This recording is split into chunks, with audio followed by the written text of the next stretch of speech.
Stop tripping breakers when you're mooch docking. We have a solution. Well, we've been mooch docking for 3 months now.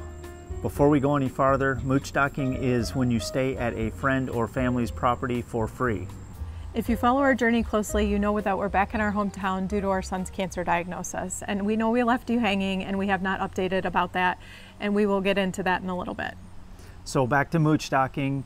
Mooch docking is going to look different for every situation, but this go around we learned an important lesson that we wanted to share with you.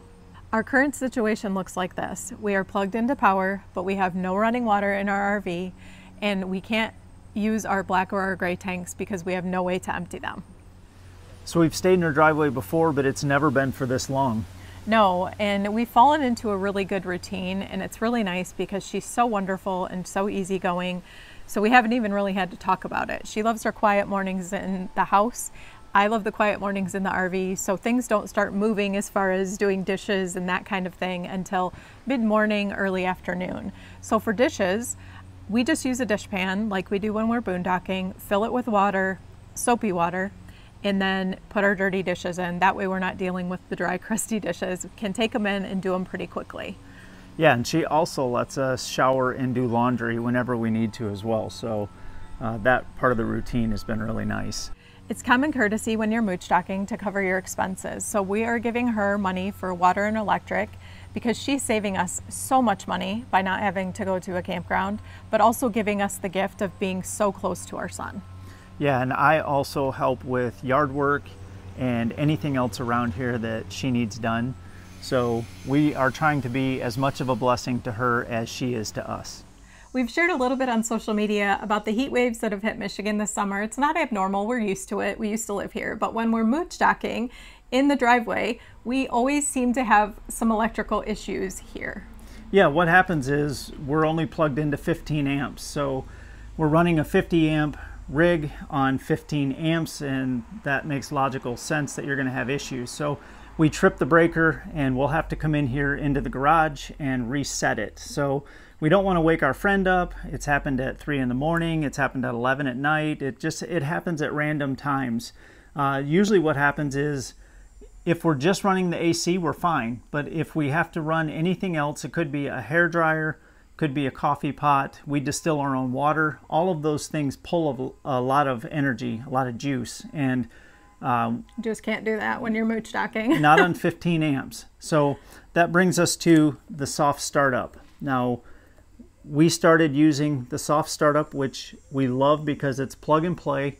We don't have to, or I didn't have to get up on the roof and install soft starts on the AC units. You literally just plug this in, and it's allowed us to run our AC and the water distiller, our coffee pot, and we're not constantly tripping the breaker. So according to the soft startup, you can run 2 ACs with 50 amp or 30 amp power. You can run 2 ACs with a 3000 watt generator, 2 ACs with a 3000 watt inverter, 1 AC with a 2200 watt generator, and 1 AC with a 2000 watt inverter. Basically, RV ACs need 50 to 70 amps to start up, not to run consistently, but just to get them started. The soft startup reduces that to 35 amps, so that is a huge reduction in the needs for a startup on your AC. Yeah, we're also going to be able to use this when we are boondocking with our generator, which I'm very, very excited about. I wish we had it when we were boondocking in Arizona because there were a couple of days where we had to leave and go work at a coffee shop because it was so hot I was dripping sweat. So that would have been really nice to have when we were boondocking. I just really love the plug and play aspect of this. Yeah, I was totally willing to get on the roof and install on the ACs, but now that we have this and this product is out there, this makes things so much easier. One way the soft startup has reduced stress for me personally is I'm working remotely from the RV right now. And when we lose power, that means I lose internet. And when I lose internet, that impacts my production. And the job that I'm doing right now remotely is production based. So it's very, very important for me to stay connected. Also, it just looks bad if you are constantly going down with the internet and having to answer to your coworkers, "I'll be right back," again, because I've lost power again. Funny story, when I had the video call with Soft Startup, I was sitting there drenched in sweat because I was too afraid to turn our AC on and risk losing our internet connection. So the very product that I was talking to them about was the one that was going to save me from the situation I was in. They are such wonderful, kind, and thoughtful people. And the Soft Startup is designed and assembled in the United States, and they talked about how much they value that and place priority on that. And that is a company we want to get behind. Anything assembled, made, designed in the United States, very, very important for our country. Yeah, so if you want to support a small business that supports making products in the U.S. And save $600 and get free shipping, we will have a link in the description. We want to thank you so much for those of you who have reached out, sent messages, emails, comments, asking how our son is doing, and just letting us know that you are still praying and you still care. That means so much to us. It's overwhelming to think that there are so many strangers that are lifting him and our family up in prayer. It blows my mind. It really does. Thank you for the gift of that, the gift of prayer. We haven't updated, the reason for that being, he has really drawn in and been very, very, very private with this journey. And because of that, we have just wanted to honor that for him. It's his journey, not ours.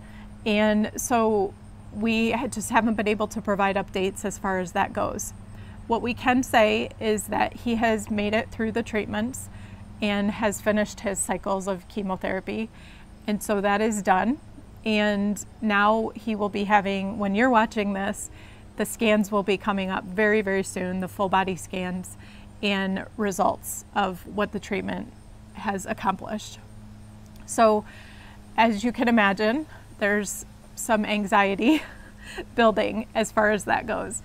So we could still really, really use your prayers, and it just means so much to have your support.